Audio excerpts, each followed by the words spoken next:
किसान साथियों, आज हम बात करेंगे धान की फसल में डीएपी खाद डालने का वैज्ञानिक तरीका क्या है, सही तरीका क्या है और कब हमें इसका इस्तेमाल अपनी धान की फसल में करना चाहिए, कितनी मात्रा में करना चाहिए, इसके साथ कौन कौन सी दूसरी खादों का प्रयोग करना चाहिए।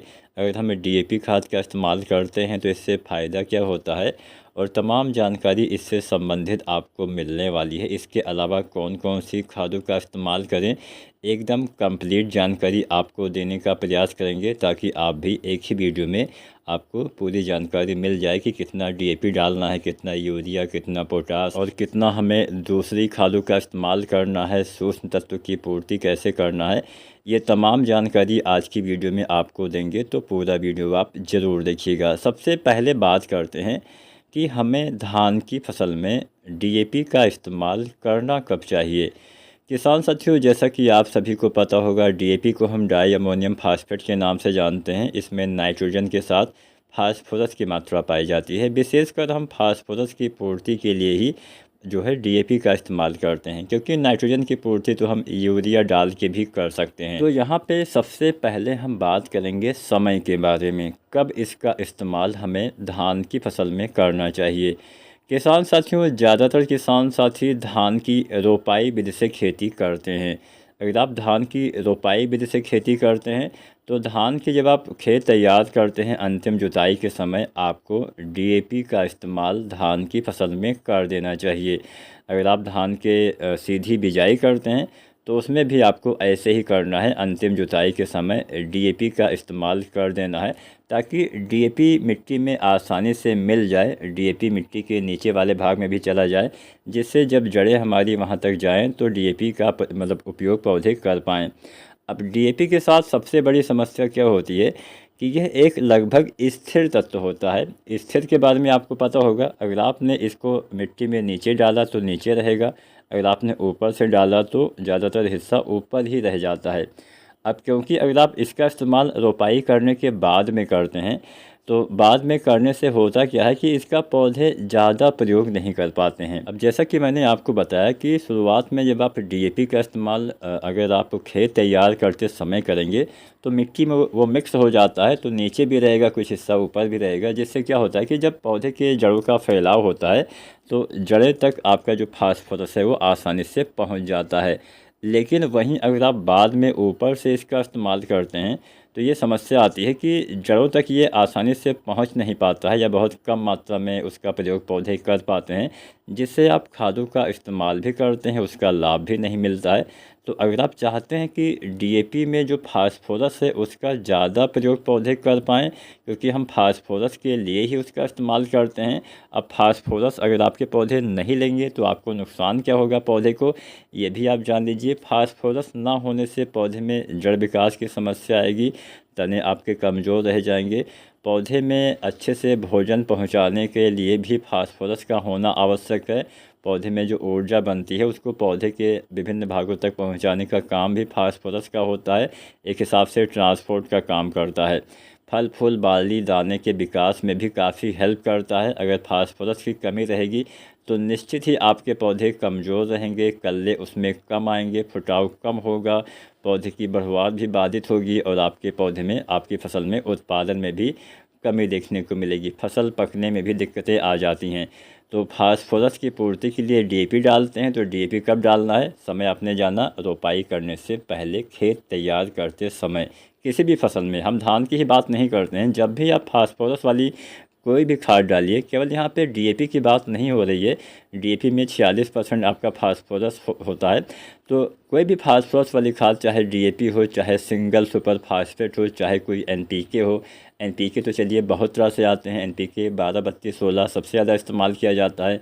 इसके अलावा 10, 26, 26, 14, 35, 14, 20, 20, 0, 13, तो तमाम तरह के एनपीके भी आते हैं। तो कोई भी आप चाहे एनपीके का इस्तेमाल करें, चाहे आप कोई भी एसएसपी का इस्तेमाल करें, चाहे आप डीएपी का इस्तेमाल करें, आपको कब डालना है, रोपाई से पहले इस्तेमाल करना है खेत तैयार करते समय, या फिर किसी भी फसल में अगर आप डालने वाले हैं, चाहे आप धान की खेती करते हो, चाहे आप गेहूं लगाते हो, गन्ना लगाते हो, कोई भी XYZ फसल लगाते हैं, तो जो बेसल डोज वाली फास्फोरस जिसमें आप डालते हैं वो आपको खेत तैयार करते समय, अंतिम जुताई के समय अपनी फसल में डालना होता है।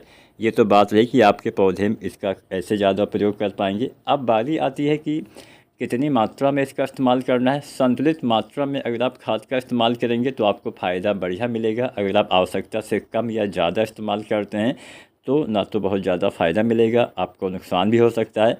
और अगर आप ज़्यादा इस्तेमाल करते हैं तो मात्रा ख़राब हो जाती है, पैसा बर्बाद हो जाता है।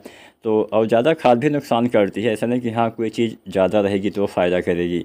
अब बारी आती है कि अगर हम अपनी फसल में डीएपी का इस्तेमाल करते हैं तो वैसे तो आपको खादों का इस्तेमाल मिट्टी की जांच करवाने के बाद ही करना चाहिए। अगर मुमकिन हो तो आप जांच करवाइए।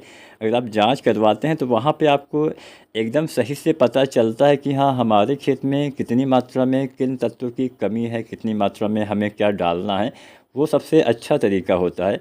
लेकिन अगर आप नहीं करवाते हैं तो जो मात्राएं बताई गई है वैज्ञानिकों के द्वारा उसका इस्तेमाल आप कर सकते हैं। डीएपी आपको अपने धान की फसल में लगभग 30 से 40 किलो पर एकड़ के हिसाब से इस्तेमाल करना होता है। रोपाई के समय आप इसका इस्तेमाल करेंगे तो अच्छा फ़ायदा मिलता है।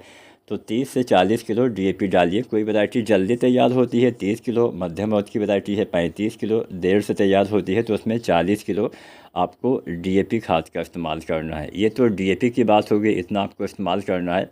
अब यहाँ पे किसान साथियों डीएपी के अलावा बहुत सारी खादें हम डालते हैं। रोपाई के समय 2 खाद कम से कम आप डालिए, एक तो डीएपी डालिए, दूसरा आपको पोटास का इस्तेमाल करना है। अब पोटास की कितनी मात्रा डालनी होती है? पोटास 25 किलो से लेकर 40 किलो तक इस्तेमाल करना है। 25 से 30 किलो जल्दी तैयार होने वाली किस्म में, 30 से 35 किलो एक मध्यम अवधि की वैरायटी में और 35 से 40 किलो देर से तैयार होने वाली वैरायटी में पोटास इस्तेमाल करना होता है। अब बहुत सारे किसान साथी क्या करते हैं कि पोटास की पूरी मात्रा रोपाई के समय डाल देते हैं, तो आप चाहें तो ऐसा भी कर सकते हैं। और बहुत सारे किसान साथी पोटास का इस्तेमाल 2 भागों में बांट के करते हैं, तो आप ऐसा भी कर सकते हैं। आधी मात्रा आप डालिए रोपाई के समय जब आप डीएपी डालते हैं और आधी मात्रा आप डालिए 40 से 50 दिन के भीतर।